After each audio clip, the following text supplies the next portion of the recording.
There is a pervasive, quiet tragedy that haunts the most complex minds of our generation. It is the silent suspicion that you have somehow failed before you have even truly begun. You look around at the world, and you see a timeline that does not match your own. You see peers who seem to have sprinted into adulthood, effortlessly acquiring the careers, the families, and the social standing that society deems as success. They moved in straight lines. They knew what they wanted at 20, achieved it by 25, and solidified it by 30. And then there is you. Your path has not been a straight line. It has been a spiral. You have started and stopped. You have obsessively pursued a passion only to abandon it when the meaning drained away. You have spent years in what looks like stagnation, creating nothing visible to the outside world, while internally you are fighting wars and dismantling architectures of thought that others don't even know exist. Carl Jung, the father of analytical psychology, would not look at your timeline with concern. He would look at it with recognition. He identified that there is a specific category of individual whose psychological makeup is so intricate, so heavily laden with the unconscious material of the collective, that they are biologically incapable of early superficial success. To the outside world, you look like a late bloomer. You might even look like a failure. But in the alchemical, deeper reality of the psyche, something else is happening. You are not failing to launch. You are undergoing a gestation period that is proportional to the size of the destiny you are meant to carry. The oak tree does not grow at the speed of the grass, and the reason you have not yet succeeded is not because you are broken. It is because you are building a foundation that the early achievers do not have a foundation capable of sustaining a skyscraper rather than a tent. We live in a culture that worships the archetype of the puer aeternus, the eternal youth. We celebrate the prodigy, the 30 under 30, the overnight billionaire. This obsession with speed creates a distortion field that makes the slow, deep work of the soul feel like laziness. But Jung proposed a radical counter-narrative. He suggested that the first half of life, roughly until the age of 35 or 40, is merely a preparation. Clearing of the throat before the actual speech begins. For the rare personality type, the intuitive, the deep feeler, the analyst. This first half of life is often characterized not by achievement but by suffering. This suffering is not accidental. It is the friction required to distinguish your true self from the persona that society tried to force upon you. Consider the mechanics of your own mind. While others were content to learn the rules of the game and play by them, you were paralyzed by the need to understand why the game was being played at all. This need for deep understanding is a heavy brake on external progress. It slows you down. While your peers were climbing the corporate ladder, you were likely stuck on the bottom rung, staring at the structure of the ladder itself, realizing it was leaning against the wrong wall. You possess a differentiation of consciousness that prevents you from engaging in mindless action. You cannot just do it. You must understand the meaning behind the action before you can commit your energy to it. In a world that rewards swift, unthinking execution, this trait makes you appear hesitant or indecisive. But Jung would argue that this hesitation is actually a safeguard. It is your soul refusing to invest in a life that is not authentic to you. The danger, of course, is that you internalize this slowness as a defect. You look at the gap between your potential and your reality, and you feel a profound sense of shame. You wonder why you cannot just be normal, why simple tasks drain you, why you require so much solitude to recharge, why you feel an ancient exhaustion even when you haven't physically done anything. This exhaustion is the result of processing reality at a higher resolution. You are not just living, you are decoding. Every interaction, every news cycle, every shift in the atmosphere is data that your psyche must integrate. You are carrying the heavy load of consciousness, and like a high-performance computer running complex simulations, your boot-up time is significantly longer than the pocket calculator. But once you are online, once you have integrated the shadow and found your footing, your processing power is infinite compared to those who sprinted early. Jung famously observed that nature commits no errors. If you are built this way, it is because nature needs this type of human. The world is filled with people who can maintain the status quo.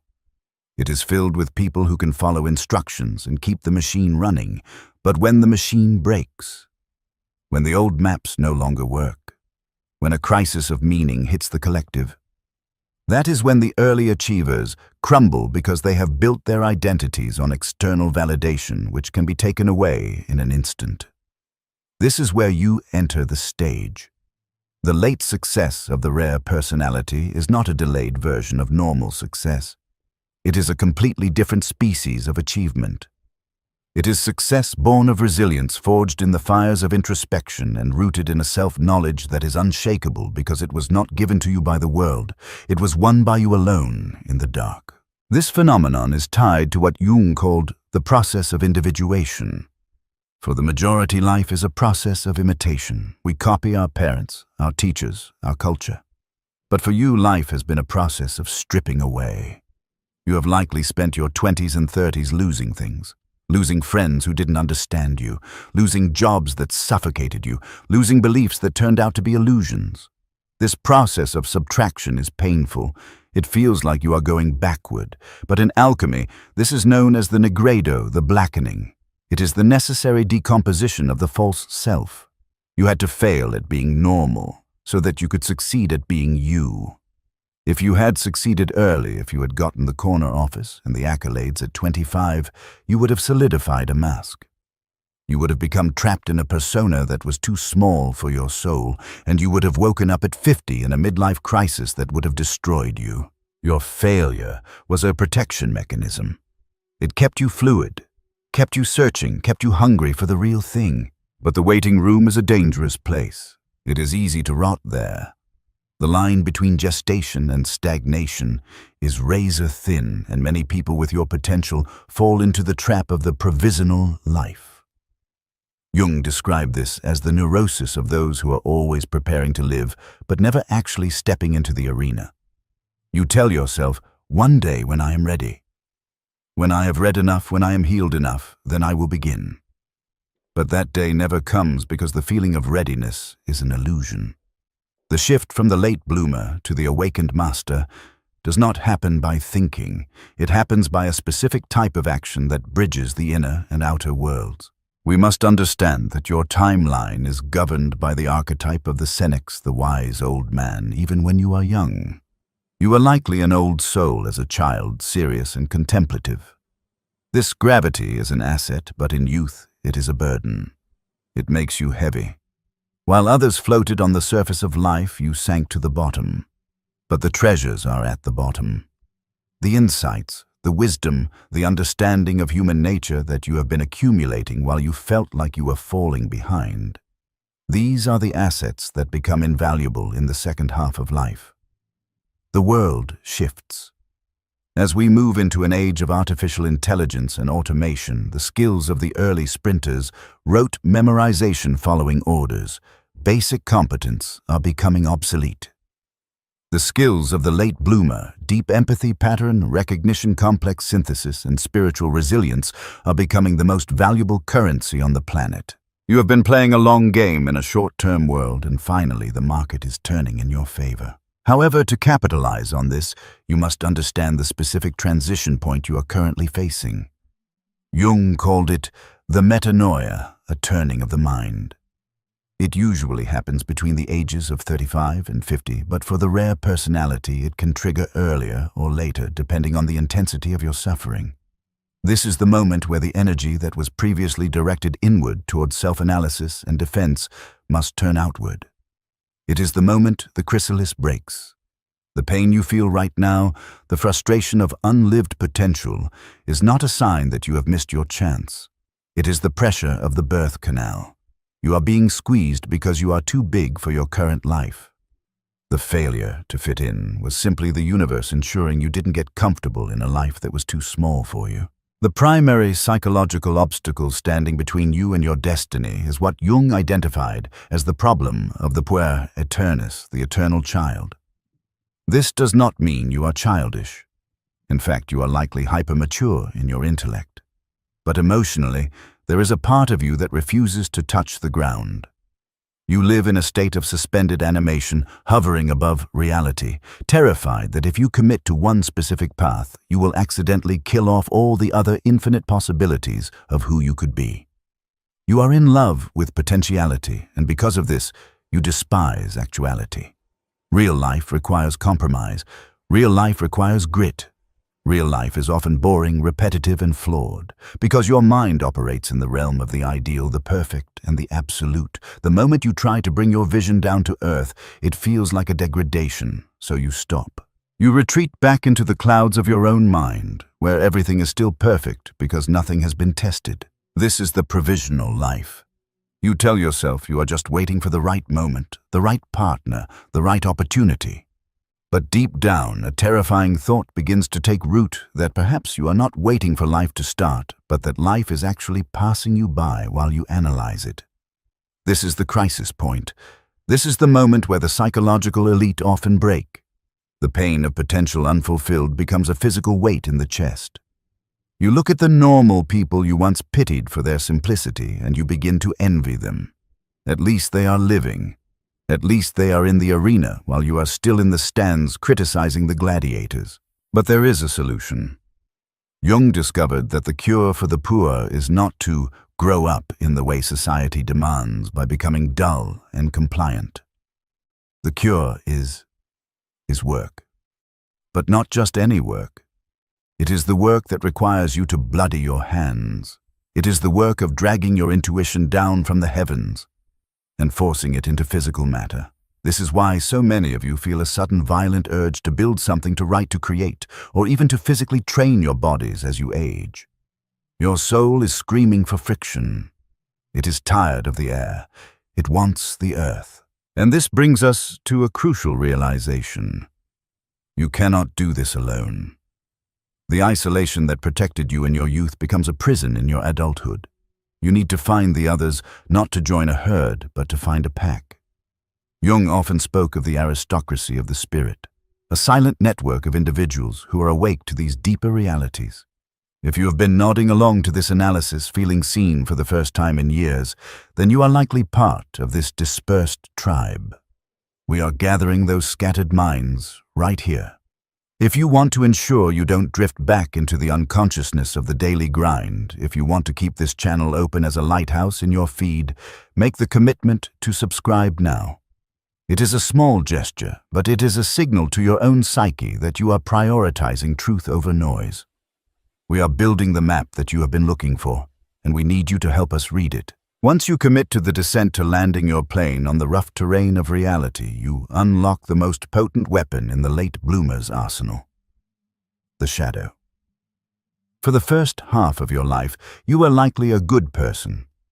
You were empathetic, sensitive, and perhaps a bit of a people pleaser. You repressed your aggression, your ambition, and your desire for power because you were taught that these things were bad. You associated power with the corrupt authority figures you saw around you. So you castrated your own drive in a noble attempt to be harmless. But Jung warns us, you do not become enlightened by imagining figures of light, but by making the darkness conscious. To succeed later in life, you must integrate your shadow. You must reclaim the parts of yourself you threw away. The ambition you thought was greed. That is actually the fuel you need to build your empire. The anger you thought was destructive, that is the boundary-setting energy that will stop people from exploiting you. The late bloomer succeeds because they finally stop apologizing for their power. When a 20-year-old wields power, they are often dangerous because they have not yet learned empathy. But you have spent decades mastering empathy. You have spent years understanding suffering. Therefore, you can be trusted with power. When you finally tap into that reservoir of aggression and drive, you will not become a tyrant. You will become a force of nature. You will move with a precision and an authority that the early achievers cannot replicate because their power comes from their ego while yours comes from the totality of your being. This integration of the shadow is what gives the late success its distinct flavor. It is not frantic. It is not desperate. It is formidable. Have you ever noticed how some older actors, writers, or leaders have a presence that feels heavy, almost gravitational? That is the weight of integrated shadow. They are not trying to impress you. They are simply there, fully occupying their own space. They are no longer asking the world for permission to exist. This is where you are heading. The hesitation you felt in your youth was your intuition telling you that you weren't ready to handle this level of voltage yet. If you had succeeded at 20, your ego would have inflated until it burst. You would have become addicted to the applause. But now you don't need the applause. You need the work. You are driven by an internal imperative, a duty to the talent that has been entrusted to you. Society often views the midlife transition as a crisis. They see the person quitting their stable job, ending the dead marriage, or finally starting the novel they've talked about for 10 years, and they whisper, they are having a breakdown. Jung corrects this. He says, no, they are having a breakthrough. The walls of the persona are cracking, yes, but only so the self can emerge. The late success is almost always preceded by a period of chaos. If you are currently in a state of chaos, if your life feels like it is falling apart, take heart. This is the alchemical fire. The structure that is collapsing is the one that was too small for you. You are not dying, you are shedding. Consider the bamboo tree. For 5 years you water it and nothing happens. It remains a tiny shoot barely visible above the soil. To the outside observer, it is a failure. It is dead, but underground a massive complex root system is spreading, anchoring itself deep into the earth, preparing to support a weight that does not yet exist. Then in the 5th year it explodes. It grows 80 feet in 6 weeks. Did it grow 80 feet in 6 weeks, or did it grow 80 feet in 5 years? You are the bamboo. The silence of your last decade was not empty. It was pregnant. You were growing roots while everyone else was growing leaves. And because of this, when you finally rise, you will not be toppled by the first wind that blows. The early achievers often have shallow roots. A single crisis of reputation or finance can destroy them. But you have already survived the crisis of meaning in the dark. You are anti-fragile. This brings us to the unique advantage of the afternoon of life. Jung divided life into the morning youth expansion, ego building, and the afternoon maturity contraction, soul making. The culture belongs to the morning. It is loud, bright, and frantic, but the treasure belongs to the afternoon. The success achieved in the second half of life is sweeter because it is not chased. It is attracted. You stop chasing things that run away from you. You become the kind of person who naturally attracts what belongs to them. The desperation fades. You realize that you have already survived your worst days. You have faced the void and lived. What is left to fear? This lack of fear is magnetic.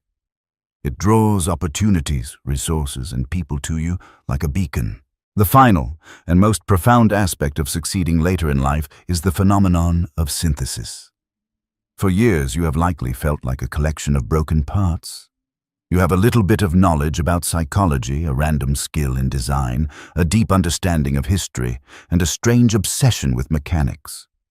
To the logical mind, these things do not fit together. You have been criticized for being a jack of all trades, master of none. But Jung would correct this. He would say, you are not scattered, you are constellating. You have been gathering the ingredients for a recipe that no one else has ever cooked before. The early achievers specialize. They become very good at one narrow thing, but the late bloomer integrates.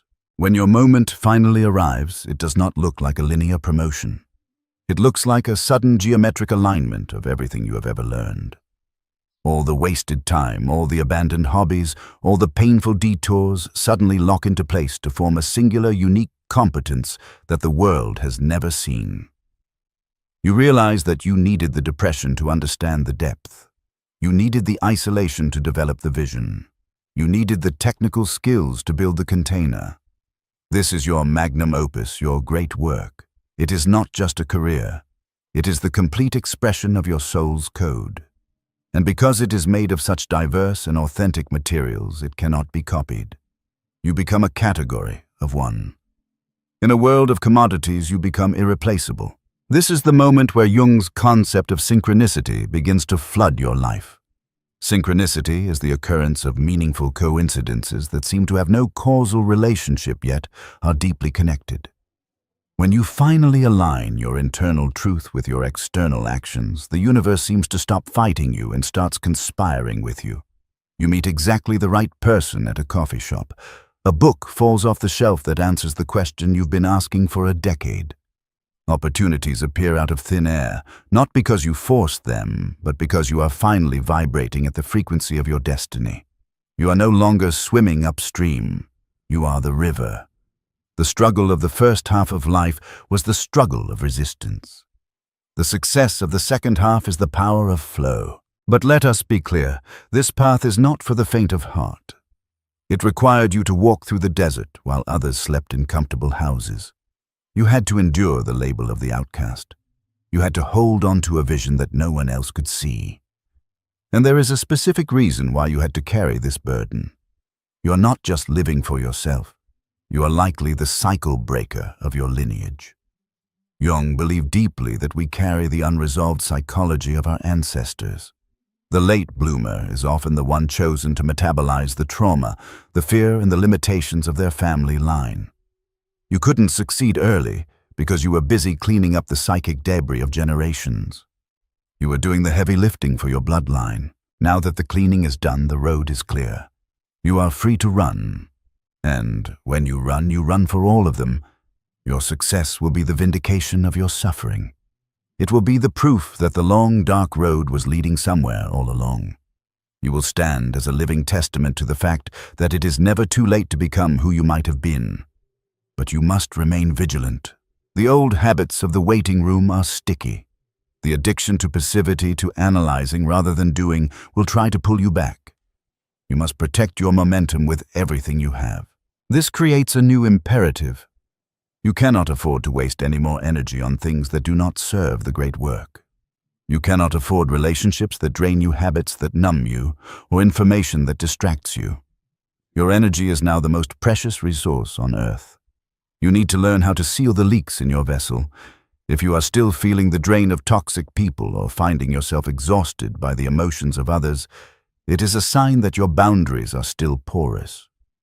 We have created a specific analysis on how to identify and neutralize these energy drains, specifically for empaths and intuitives like you. It should be appearing on your screen shortly. It is the practical manual for protecting the fire you have worked so hard to kindle. So as you stand here looking at the years ahead, do not look back with regret. Do not envy the sprinters who peaked in high school.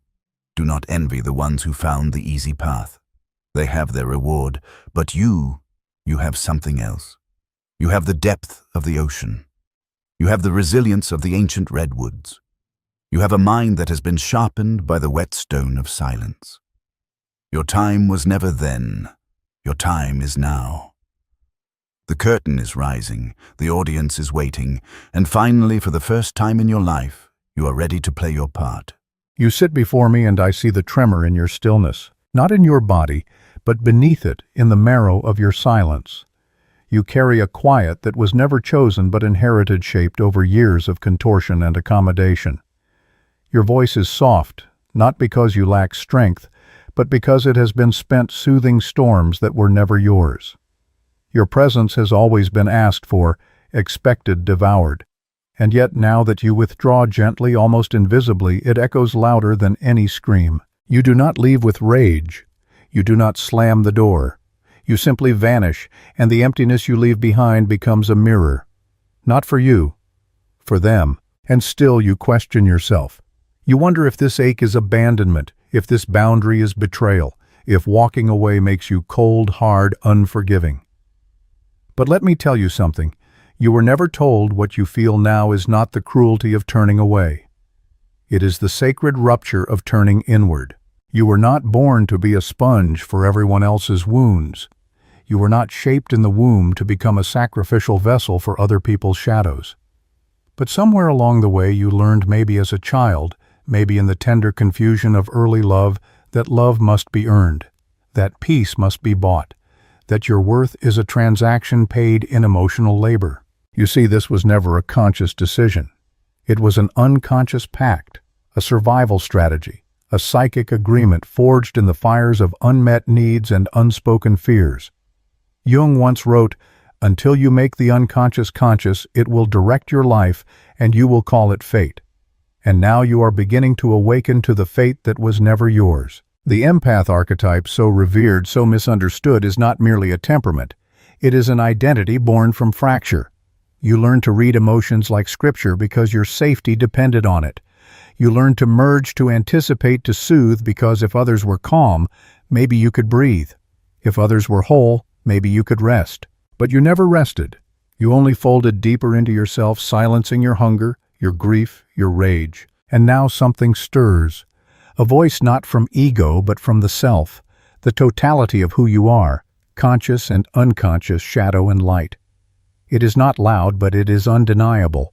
It says, "No more." It whispers not of rebellion, but of remembrance.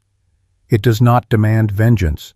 It demands truth. You are beginning to see what cannot be unseen, that compassion without boundary is self-destruction dressed in virtue. That love, when it requires your erasure, is not love, it is servitude.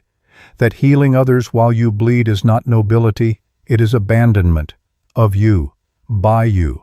And so you walk away, not out of bitterness, not to prove a point, but because the soul cannot thrive in a house built entirely for others. The house collapses without you, and they will call it betrayal. But what they mourn is not you. It is the function you served, the light you gave, the warmth they did not know how to generate on their own. Your absence reveals the architecture. In every relationship, Jung taught, there is projection, a dance of shadows. You were the mirror reflecting what they could not hold. You absorbed their pain and called it purpose. You merged with their wounds and called it connection. But now you see the cost. Your empathy was not seen as a gift. It was assumed, consumed, and still they never truly knew you. They knew the version of you that never said no, the one who stayed, the one who fixed, who forgave, who folded herself smaller and called it love. But that version is dying, not because she was weak, but because she was unsustainable. And so, the quiet exit, the soft severance, the slow withdrawal from the roles you never auditioned for, but played to perfection. They will not understand. That is not your burden. They will feel abandoned. That is not your fault. They will call you changed, and you will nod. Because you are. You are no longer the emotional infrastructure holding their world together. You are no longer the silent scaffolding. And now they must face what your presence had protected them from their own hollowness. This is not punishment. This is alchemy. The descent you are now, in the lonely, trembling, terrifying fall into yourself, is the beginning of individuation. You are not breaking. You are shedding. You are unlearning the belief that you must be empty to be loved. You are descending into the symbolic underworld of your psyche, where the shadows live, where the lost parts of you still wait to be remembered. It will feel like grief, because it is, not just for the people you've left, but for the self you left behind. The self who whispered no while you said yes. The self who begged for rest while you kept giving. That self deserves mourning. That self deserves resurrection. So let yourself fall into silence, into stillness, into the sacred wilderness of your own becoming. This is the initiation. This is the fire that burns away the persona, that carefully constructed mask you wore to be safe, to be wanted, to be useful. But beneath the ashes, something ancient remains, something true. You are not what they needed you to be. You are not their mirror. You are not their healer. You are the self unfolding. And so you remain in the silence, not because there is nothing left to say, but because silence is the only language that can hold the weight of what you've become.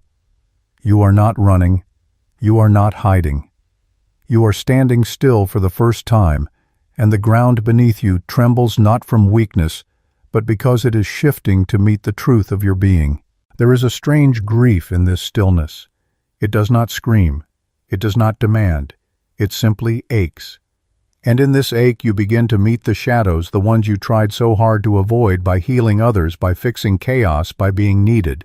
These shadows are not your enemies. They are your teachers. You begin to realize how much of your love was actually fear in disguise. How often you overgave not from generosity but from terror, that if you did not give you would not be loved. You see now that what you called kindness was often compliance, what you called peace was self-erasure, what you called compassion was a desperate trade. Let me carry your pain, and in return love me. Jung called this the shadow, the rejected parts of ourselves that we project onto others or try to redeem through them. You didn't just carry their sorrow, you carried the hope that their relief would redeem your suffering. But the soul does not bargain, it remembers. And now it remembers you. You are seeing the cost of the old contract, I will lose myself if you promise to need me. You were never truly seen in this dynamic. You were useful, you were comforting, but you were not known. Because to be known you must first be whole. And wholeness requires boundaries. It requires the ability to say, this is mine, that is yours. I will not carry what does not belong to me. This is not cruelty, this is clarity. You may feel guilty. You may feel the old pull to return to explain to ease the discomfort your absence has created. But you must resist that temptation. Not because they don't deserve compassion, but because you do. And for once your compassion must flow inward. You must learn to hold yourself the way you once held them. This is the sacred inversion. The healer must become the healed. The empath must become the self. There is no glory in martyrdom. There is no honor in depletion. You have nothing left to prove. Not to them, not to yourself. You are not here to be swallowed. You are here to be seen. But first you must see yourself. This is the stage Jung referred to as the confrontation with the unconscious. It is not a gentle process. It tears through illusion. It dismantles the identity you built from wounds. You no longer know who you are without their needs. You no longer know what to do without someone else's chaos to solve. This disorientation is not regression. It is the death of the false self. And in that death, something ancient awakens. You begin to notice the dreams. Not the surface dreams, but the deep ones. The ones that feel like riddles wrapped in myth. A forest, a mirror, an animal that speaks your name. These are not fantasies. These are messages. The unconscious speaks in symbols, and it is trying to show you who you are beyond the roles you've played. You begin to feel a shift in your breath, a quiet in your bones. You no longer panic when you are not needed. You no longer ache when you are alone. You are meeting solitude not as a punishment, but as a companion. You are not the same, and the world will sense it. Those who once fed on your light will feel the loss like hunger. They will not say, "You found yourself." They will say, "You abandoned me," but what they mourn is not your presence. It is their access to your energy. Your quiet exit was not the theft of love. It was the end of entitlement. You no longer confuse guilt with responsibility. You no longer confuse love with sacrifice. You no longer confuse your worth with your usefulness. This is the return of the anima, the feminine principle within whether you are man or woman. The soul that longs not to serve blindly, but to embody deeply. You are no longer a container for the pain of others. You are a vessel for your own truth. And it is from this truth that a new kind of love begins to emerge. It is not loud. It is not eager. It is not compulsive. It is rooted. It does not need to fix. It does not need to prove. It does not need to disappear in order to connect. This love begins with you. You are becoming someone you have never been allowed to be. You are learning what it means to exist without performing. You are remembering what it feels like to belong to yourself. And still the guilt will knock. Still the shadows will whisper. Still the echoes of old roles will call your name. But this time you will pause. You will breathe. And you will remember. You are not who they needed you to be. You are who you were always meant to become. There is a moment, quiet, subtle, but irreversible, when your breath no longer matches the rhythm of the room you once kept alive. You sit there surrounded by voices that once guided your every move, and suddenly they seem foreign. Not wrong, not evil, just no longer yours. It is as if the soul, weary from its long exile, has returned, and now it reclaims its place within you. And this, though still is a cataclysm. The parts of you that once bent to meet every need begin to stiffen, not from hardness, but from integrity. The inner child who learned that love is earned through silence and sacrifice now whispers something different: "I want to be seen." And this whisper, this small rebellious murmur of selfhood, unravels the entire architecture. You no longer nod when you mean no. You no longer smile just to soften the edge of someone else's discomfort. You no longer stay just because you are afraid to leave. And those around you notice. They may not speak it directly, but they feel it, a shift in the energy, an absence of something they never had to name because it was always there. You, the emotional scaffolding, the invisible balm, the echo chamber for every grief that was not your own. But now the echo falls silent. And what rushes into the silence is their own noise, their own hunger, their own fragmentation. For so long you absorbed their pain not as charity, but as identity. You believed your existence was tied to your ability to ease theirs.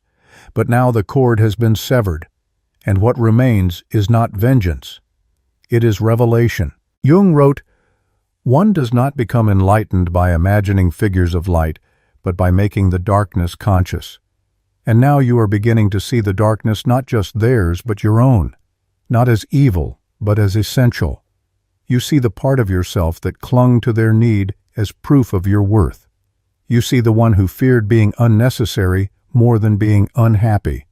And in that vision, something begins to dissolve. You no longer mistake attachment for love. You no longer believe that being everything to someone is the same as being loved by them. You no longer offer your soul as a peace offering. This is not a rejection of love. It is its purification. You are learning to love without losing yourself, to give without bleeding, to stay without dissolving. But before this clarity there is grief, and not just for the people who will not come with you. The grief is for the life you lived while exiled from your own self. The conversations where you never spoke, the celebrations where you dimmed your joy, the nights you soothed others while crying into your own silence. It is a death of the role you played so well, the agreeable one, the helper, the saint. And in this death you will feel adrift, because your worth had been tethered to their well-being. And without that tether, who are you? This is the question that carves you open, not as punishment, but as initiation. And if you stay in that space long enough, if you resist the urge to rush back to fill the emptiness, to perform usefulness again, you will hear something else. A voice not of survival, but of essence. It does not shout. It hums. It says you are still here, and that is enough. You begin to orient not around approval, but around authenticity. You listen not for what they need, but for what you know. You feel a new kind of compass rising, not moral, not social, but soulful. It pulls you toward what is true, even when it is lonely, especially when it is lonely. Because loneliness too becomes a teacher. It shows you the places within you that were only lit by others. It reveals the rooms in your psyche you never entered alone. And slowly, tenderly, you begin to furnish those rooms, not with the furniture of performance, but with presence. You write, you cry, you walk without purpose. You touch the world not as a fixer, but as a witness. And this witnessing of yourself, of the world, of the old patterns you now release, becomes the new sacred. You are no longer the empathic mirror. You are the original flame, and those who can meet you in that fire without needing to consume it will stay. The rest will fall away. Do not mourn their departure as failure. Do not see your solitude as regression. This is individuation. The sacred process Jung described the journey toward the self. It begins with separation. It burns through illusion. And it ends in integration. But you are not at the end yet. You are in the burning, and still you remain. You watch as people call you changed as if that were a crime. You hear them say, "You used to be so kind," as if boundaries are cruelty. You feel their confusion, their loss, their subtle accusations, and still you do not return. Not because you are unfeeling, but because you are finally feeling everything. And in that fullness you see clearly you were never loved for who you were. You were needed for what you gave. And now that you give differently, the illusion collapses. Let it collapse. You are not here to be useful.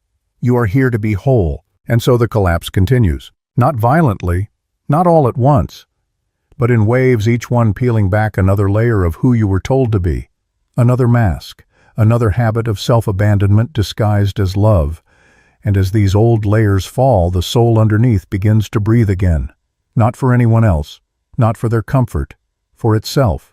You find yourself standing in moments of eerie, quiet moments where no one is asking, needing, pulling. And at first, that silence feels unbearable, like absence, like exile. But slowly it begins to transform. It becomes spacious. It becomes holy. You are no longer reacting. You are responding. You are choosing. And that choosing is sacred. You do not rescue anymore. You do not explain your no. You do not translate your truth into a softer dialect to ease someone else's discomfort. You speak. You rest. You walk away. And your shadow begins to relax its grip. That ancient part of you, the wounded child who believed love must be earned, begins to see a new way. You do not have to bleed to be loved. You do not have to disappear to belong. You do not have to be broken to be accepted. This is the turning, and yet they still call your exit betrayal. They say you've changed. They say I don't recognize you anymore, and they are right. You are no longer recognizable to the version of themselves that needed you small. This is not your shame, it is their reckoning. You see, your quiet exit was never about punishment. It was a mirror, and that mirror, your absence, your silence, your refusal to play the role, forces others to see what they could not bear before their dependency, their avoidance, their hunger for something they never learned to give themselves. But let them see it. Let them sit with it. Do not return to soothe the consequences of your awakening. You are not a narcotic. You are not a god. You are a soul remembering itself. And in that remembrance, the archetypes begin to shift. The wounded healer becomes the mystic. The caretaker becomes the sovereign. The empath becomes the self. Jung taught that the persona, the mask we wear for the world, is necessary but dangerous when mistaken for the whole. You wore the mask of compassion, of understanding, of endless space. But now the mask has cracked, and what remains is not performative empathy but embodied clarity. You begin to feel it in your body. A new posture, a new stillness. Your nervous system no longer coiled like a spring waiting to absorb the next crisis. You do not jump at every cry. You do not flinch when someone calls you selfish. You hear their projections, and you do not receive them. This is not detachment. It is individuation. You are separating what is yours from what is not. You are reclaiming your emotional landscape, and in doing so, you become less accessible to those who were never interested in your wholeness, only in your willingness. They call it abandonment because to them, love was control. They call it betrayal because to them, connection was manipulation. They do not know how to love without consuming, and you no longer feed that fire. So they rage. They rewrite the story. They cast you as the villain. Let them. Do not correct the narrative. Do not offer proof of your goodness. Do not soften your truth to protect their illusion. You are not here to be understood. You are here to be real. And in your realness, you are no longer addicted to being needed. You are no longer comforted by dysfunction.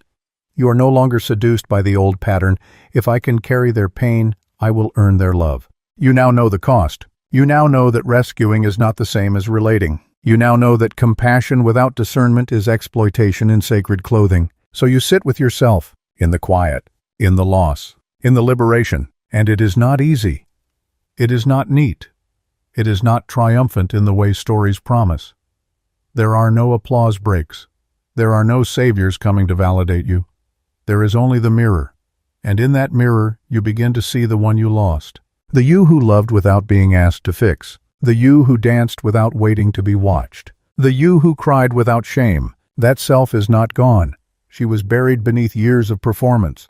And now she rises not as the healer, but as the whole. And the world unaccustomed to your sovereignty will recoil. Let it. They were not taught how to meet someone who does not flinch to be liked, who does not bend to be kept, who does not perform to be praised. But you do not belong to that training anymore. You belong to yourself. And that more than any confrontation, any speech, any closure is the most brutal revelation of all. You wake one morning and something feels different, not in the world, but in you. There is no great thunder, no epiphany, only the soft absence of a weight that was once constant, and in its place breath.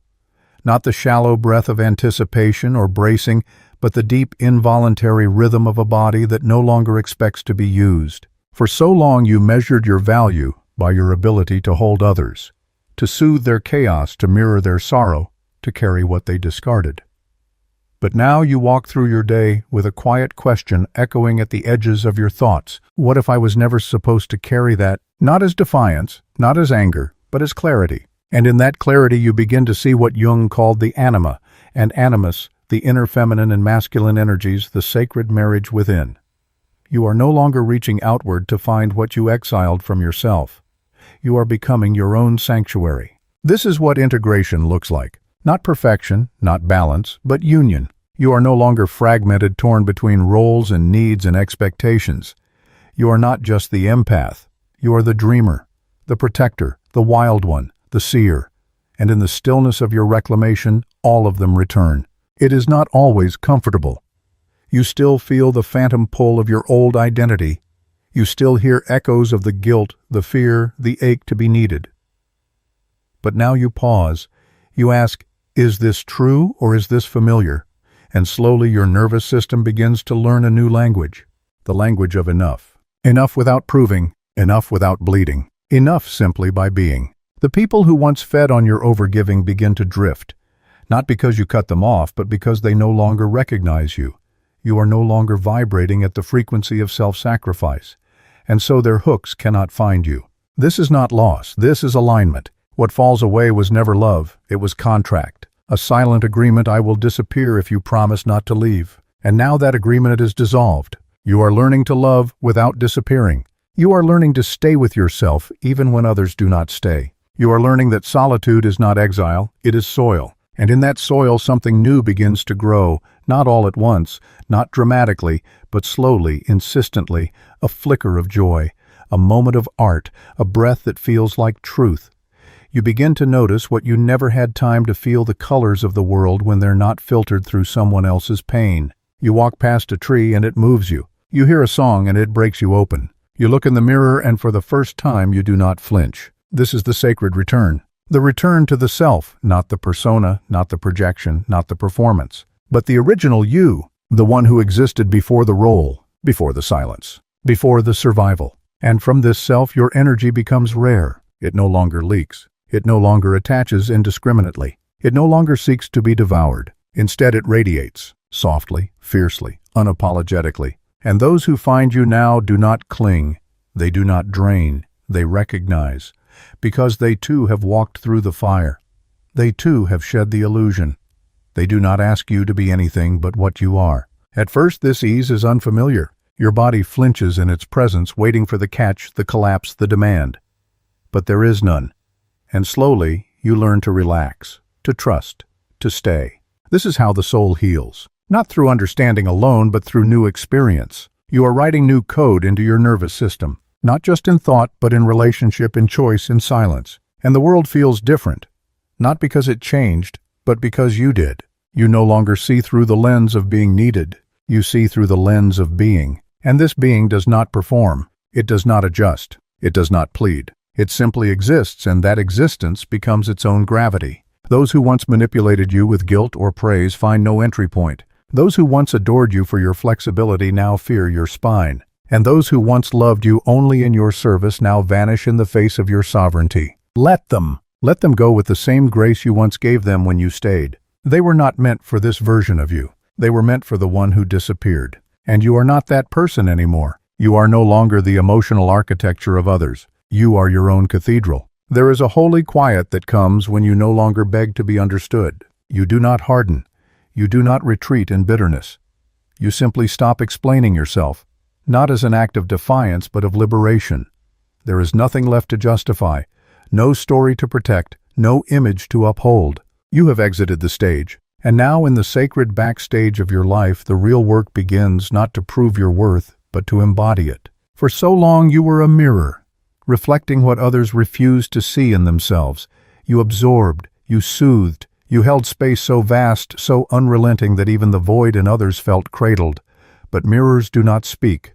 Mirrors do not ask. Mirrors do not need. And you needed, but your needs were quiet, subterranean, almost mythic in their invisibility. Because needing made you vulnerable, and vulnerability, you were taught, was dangerous. So you transformed it into usefulness. If you could be needed, then maybe you could belong. And now you see the wound beneath the pattern. You see that your empathy was not always compassion. Sometimes it was currency, a way to earn safety, a way to avoid abandonment, a way to hold connection hostage in the guise of help.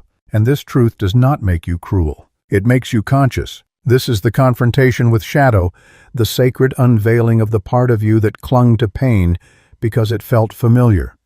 Because in pain there was identity. In sacrifice there was purpose.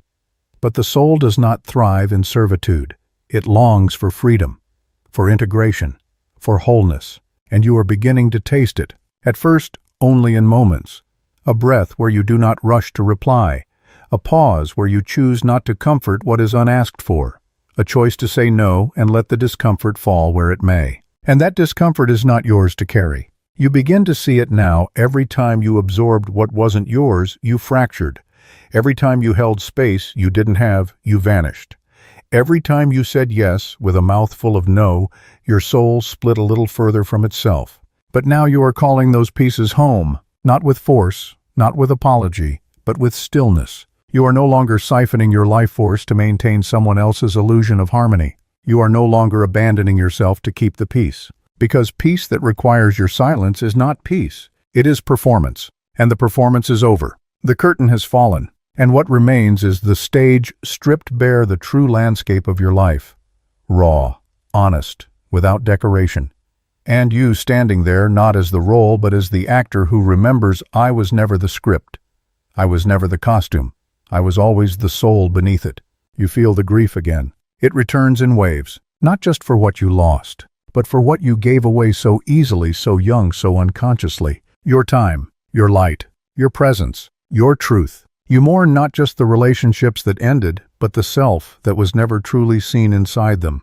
You mourn the moments you could have chosen you but didn't. You mourn the years spent performing love rather than receiving it. And this mourning is holy. Do not rush through it. Do not dress it up with spiritual platitudes. Let it break you. Let it soften what had to harden. Let it remind you that even your grief is sacred. Even your sadness is part of the healing. And in this sadness you begin to recognize something else, your capacity. Not your capacity to carry others, but to hold yourself. To hold your joy, your fear, your uncertainty. To hold your wildness without shame. To hold your power without guilt. And this is where everything changes. You do not become invulnerable. You become inviolable. Not untouched by life, but no longer undone by it. You can feel without collapsing. You can love without losing yourself. You can witness another's suffering without becoming their container. This is not distance. This is sovereignty. And sovereignty is not about isolation. It is about integrity. The ability to remain intact, connected but not consumed. Empathetic but not erased. Available but not performative. This is the final shift. You are no longer asking, how can I be what they need? You are now asking, what do I need to remain whole in their presence? And sometimes the answer will be space. Sometimes the answer will be silence. Sometimes the answer will be to walk away. And when you do, the world will feel the absence. Your absence will speak louder than your presence ever did. Not because you intended it, but because your energy was never neutral. You were the scaffolding, the support beam, the invisible architecture of emotional balance. And now that structure is gone. They will not know what to call the void you leave behind. But you do. You call it truth. You call it wholeness. You call it home. And now here you are, not where you started, not quite where you're going, but somewhere in between. A liminal space, the soul's cocoon. You do not belong to the past and the future hasn't fully formed. You are molten between shapes, between selves, burning through the false and waiting for what is real to rise. This is the negredo, what the alchemists called the blackening. Jung understood this as a psychic death, a necessary dissolution before rebirth.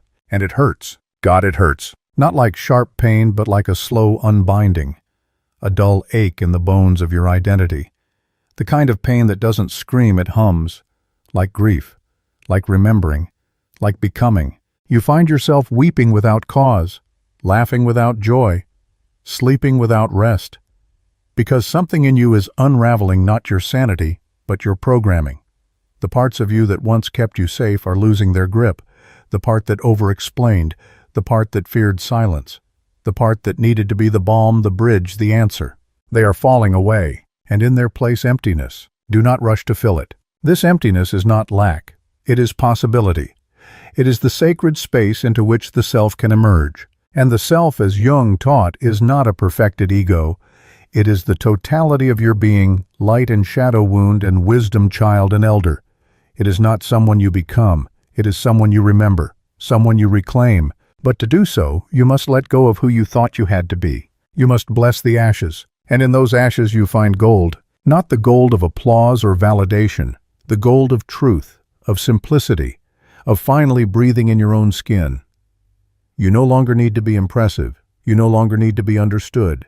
You no longer need to be anyone's anchor, because you are your own. You rise from the embers slower than you expected, quieter than you imagined. You do not announce your return. You do not re-enter with speeches. You walk barefoot and sacred into your own life. And the world, it may not notice at first. That is the nature of true transformation. It is not loud, it is not theatrical, it is elemental. You begin to speak less and say more. You begin to move slower and go deeper. You begin to choose with care and stop explaining why. And the people around you feel it. Some lean in intrigued by the weight in your gaze, the integrity in your no, the peace that no longer needs applause. Others withdraw. They say you're cold. They say you're distant. But you are not distant. You are discerning. You are no longer available for relationships that require your self-abandonment. You are no longer accessible to dynamics that demand your collapse. You are no longer seduced by the performance of intimacy. You want the real thing or nothing at all. And this terrifies those who knew only how to love you through control. Let them be terrified. It is not your job to soften the blow of your truth. It is not your task to make your healing palatable. It is not your calling to sacrifice your wholeness on the altar of their comfort. You are not a lesson. You are not a warning. You are not a redemption arc in someone else's story. You are a living, breathing mystery, a soul in motion. And those who can witness you without trying to fix or own or tame you, those are your people. They will not need you to shrink. They will not need you to ache for them to feel close. They will meet you in your stillness and not flinch. They will see you not as a function, but as a being. And until they arrive, you stay with you. You tend your own fire. You build a life that does not revolve around proving your worth. You create beauty not to be seen, but because it is your nature. You speak not to be heard, but because your voice has value. And this is the quiet revolution. Not revenge, not retribution, not rage, but remembrance. You are no longer at war with yourself. You are no longer searching for a home inside other people. You are no longer offering your soul in exchange for connection. You are home. You are whole. You are here. There is a recurring tragedy in the lives of a specific rare category of individuals. It plays out with the precision of a stage play, almost as if the lines were written long before the actors were born. The scene is always the same. You see someone suffering. You see their potential, their hidden gold buried under layers of trauma, bad luck, or poor decisions. While the rest of the world walks past them judging or ignoring their plight, you stop. You feel a visceral pull, a biological imperative to intervene. You reach into the mud. You offer your time, your emotional bandwidth, your financial resources, and the sanctuary of your own energy. You nurse them back to health. You listen to their stories for hours. You validate their pain. You help them rebuild their fractured sense of self. You do this not for glory and not for money, but because you cannot help it. It is who you are. But then the twist arrives. The moment they are strong enough to stand, the moment they regain their footing, they do not turn to you with gratitude. They do not honor the bond of shared vulnerability. Instead, they turn on you. They attack you with the very strength you helped them recover. They betray your confidence, they slander your name to others, or they simply excise you from their life with a coldness that leaves you breathless. It is the story of the snake that bites the hand that warmed it. If you are listening to this, you have likely asked yourself the agonizing question in the aftermath of such a betrayal. Why? Why do I attract people who consume me and then discard me? Why does my kindness seem to breed resentment? You may have concluded that you are simply unlucky or that humanity is inherently selfish. But Carl Jung offered a different, far more disturbing explanation. He suggested that this dynamic is not a result of chance. It is a result of a psychological law. To understand why you are betrayed, you must first understand what actually happens in the unconscious mind when you help someone who is broken. You think you are performing an act of love. But to the unconscious mind of the recipient, you are often performing an act of dominance.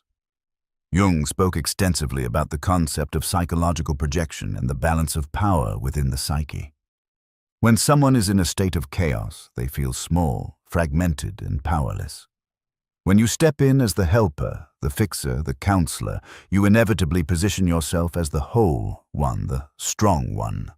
You become the archetypal parent, and they become the archetypal child. On the surface, they may beg for your help. They may cling to you.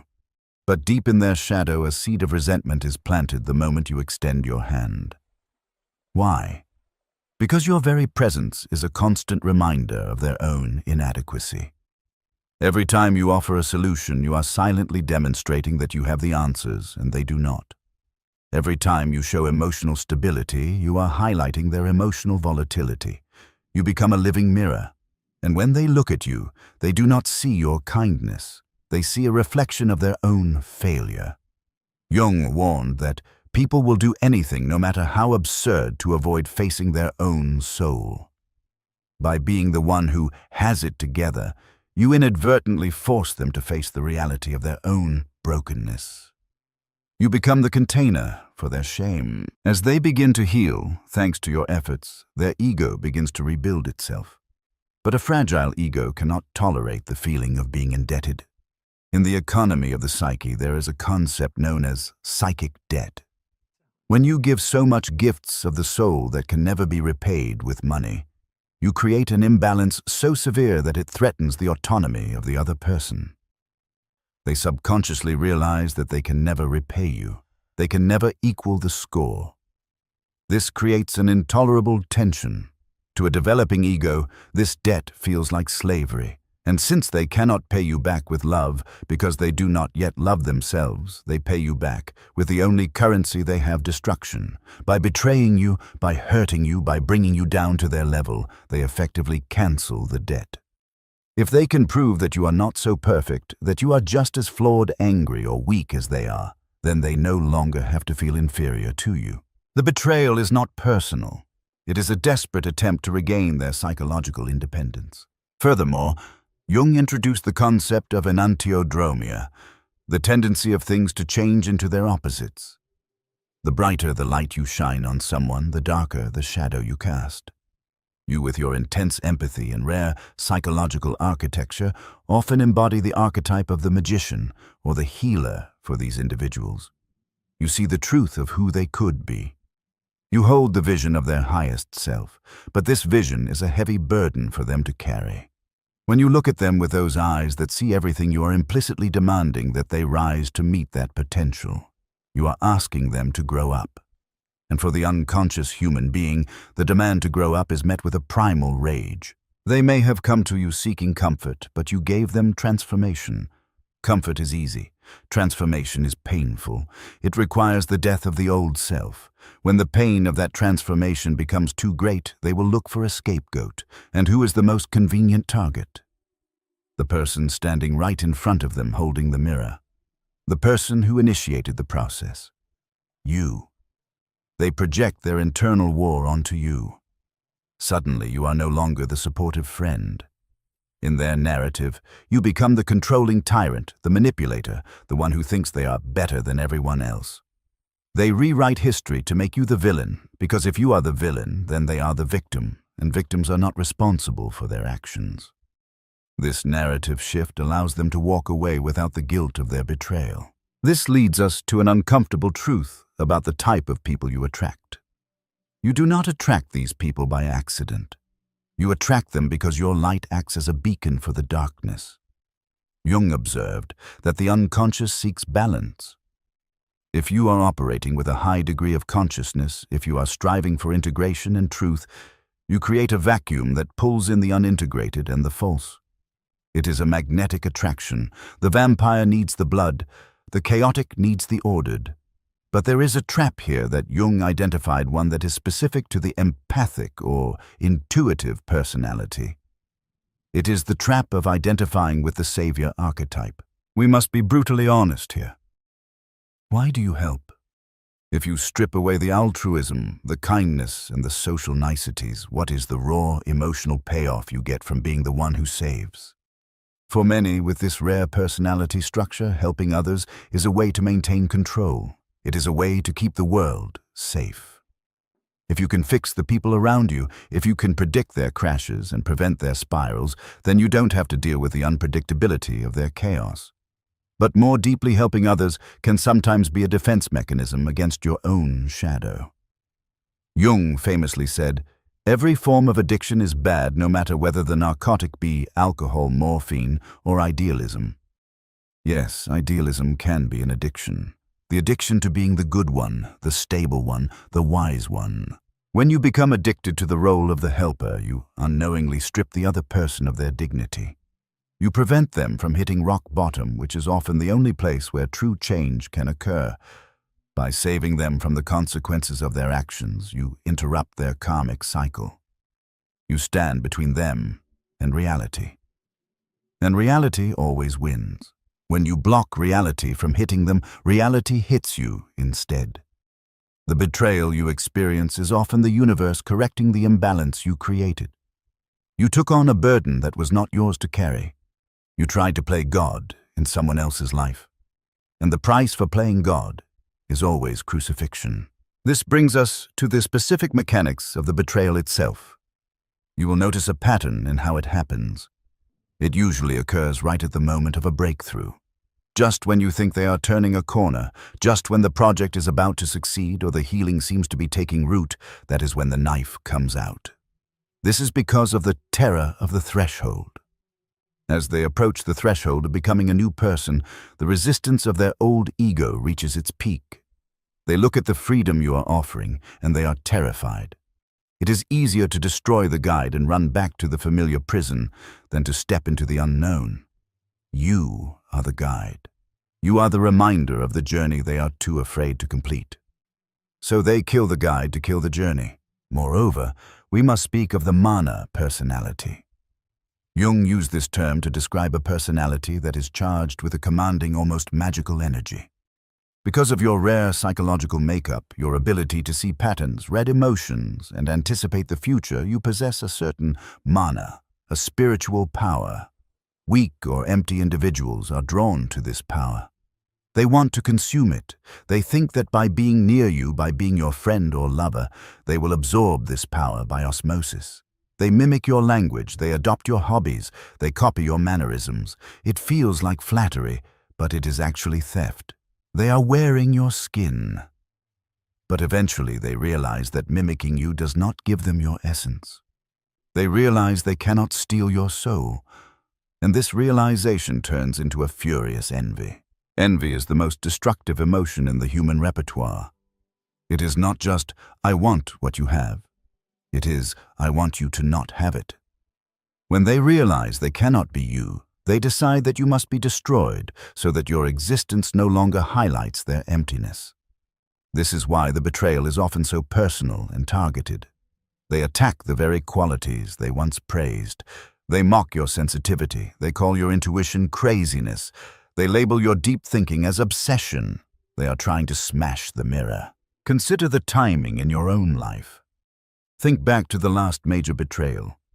Did it happen when you were weak, or did it happen when you were displaying your power, your insight, your truth?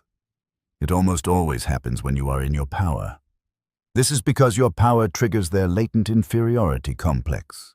Jung noted that where love rules, there is no will to power, and where power predominates, love is lacking. In these relationships, you thought there was love, but on their side it was often a power struggle from day one. You were operating from a place of connection. They were operating from a place of survival. You were playing chess. They were playing war. And you didn't even know you were on a battlefield until you were bleeding. But there is another layer to this one that requires us to look at the concept of the wounded healer. Jung suggested that many people who are drawn to psychology, healing, or helping professions are motivated by their own unhealed wounds. You help others because you are trying to heal a part of yourself that was abandoned or betrayed in the past. You project your own inner child onto the broken person in front of you. You are trying to save them as a proxy for saving yourself. But because this is a projection, you are not truly seeing the other person. You are seeing a fantasy. You are seeing who they could be, not who they are. And when they act according to who they actually are, selfish, damaged, or cruel, you feel betrayed. But were you betrayed by them, or were you betrayed by your own illusion? You fell in love with a potentiality, and you ignored the reality. This inability to see the shadow of others is a dangerous blind spot for the rare personality. Because you have done so much work to integrate your own darkness, or because you are naturally inclined towards the light, you assume that others are doing the same. You assume that if you treat someone with respect, they will return it. You assume that if you show vulnerability, they will treat it with care. This is a fatal error. You are projecting your own high moral code onto people who do not possess it. You are handing a loaded gun to a child and being surprised when it goes off.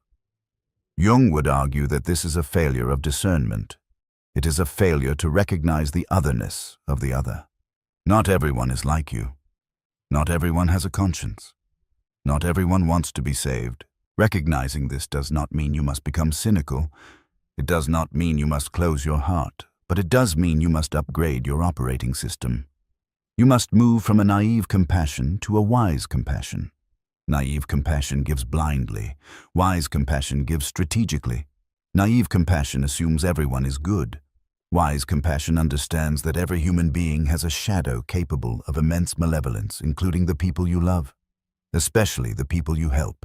We have only scratched the surface of the shadow dynamics at play here. The realization that your help can be a form of poison and that your empathy can be a trap is a heavy one, but it is necessary. If you do not understand the mechanism of the hostile dependency, how the people you help come to depend on you and hate you for that dependency, you will be doomed to repeat this cycle forever. You will continue to burn yourself out, warming people who will eventually bite you. There is a way to break this cycle. There is a way to use your gifts without becoming a martyr. It involves a radical shift in how you view responsibility and how you define love. It involves integrating your own capacity for ruthlessness, not cruelty, but the ability to cut the cord when necessary. We need to talk about how to stop being the savior and start being the sovereign. But before we get to the solution, we need to go deeper into the specific signs that you are currently in a parasitic dynamic and the subtle red flags you have been trained to ignore. You have been trained to ignore the subtle warning signs because your empathy is louder than your survival instinct. The most dangerous red flag is the victim narrative. When you first meet these individuals, listen closely to how they speak about their past. Is everyone in their story a villain? Is every ex-partner crazy? Is every boss tyrannical? If they are the perpetual victim in every chapter of their life, you are not being auditioned for the role of a friend. You are being auditioned for the role of the next rescuer, and the rescuer always inevitably becomes the next villain when they fail to deliver paradise. You think you can change the pattern with your love, but you are just the newest actor in an old script. This brings us to the uncomfortable reality of the covert contract. In your mind, your help is a gift, but in the unconscious, it is a transaction. You are likely operating under a covert contract that says, if I am good to you, you must be good to me. If I save you, you must be loyal to me. But because this contract is unspoken, the other person never signed it. They take your help as their due, as something they are entitled to because of their suffering. When they betray you, they are not breaking a contract they agreed to. They are simply acting according to their nature. You are the one left holding the bill for a deal that only existed in your head. If this analysis is piercing the veil for you, if you are recognizing the weight of these invisible contracts in your own life, take a brief moment to subscribe. We are building a library for the few who are ready to face these hard truths and integrate them. Join us and let's continue the dissection. Now we must go deeper into the shadow of the helper. We must confront what Jung called the devouring mother aspect of the psyche, which can exist in men just as powerfully as in women. This is the part of you that wants to keep others dependent, small, and safe under your wing. It feels like love, but it is actually a form of spiritual smothering. When you solve someone's problems for them, you are stealing their destiny. You are stealing the necessary pain they need to grow. By shielding them from the fire, you prevent them from becoming the phoenix. The betrayal you experience is often their soul screaming for air. It is a violent rebellion against your suffocating kindness. They have to kill the mother figure you in order to leave the nest and become adults. This realization changes everything. It means that the betrayal was not a mistake. It was a necessity. It was the universe's way of firing you from a job you were never meant to have. You were never meant to be their savior. You were only meant to be a witness. The pain you feel now is the breaking of the savior complex. It is the alchemical fire burning away the part of your ego that needs to be needed. So how do you break this cycle?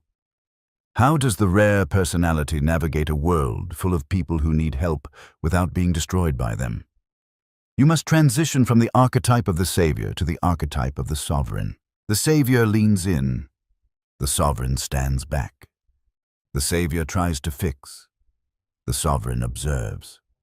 The savior takes responsibility for the emotions of others.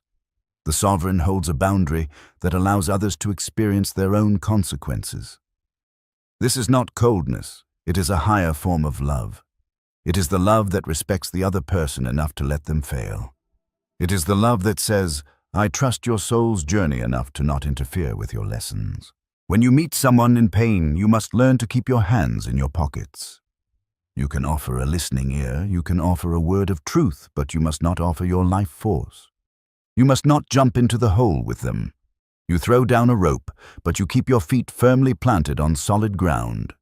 If they choose not to climb, or if they try to pull you down, you let go of the rope. This is the ruthlessness required for survival.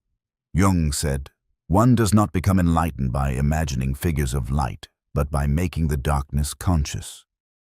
Making the darkness conscious means acknowledging that you have a limit. It means acknowledging that you cannot save everyone, and that trying to do so is a form of hubris. You must also learn to discern who is a seeker and who is a feeder. A seeker wants tools to build their own house. A feeder wants you to build the house for them and then complains about the color of the paint. A seeker takes your advice and applies it. A feeder asks for advice, ignores it, creates a new crisis, and then asks for advice again. You must ruthlessly cut off the feeders. They are energy black holes.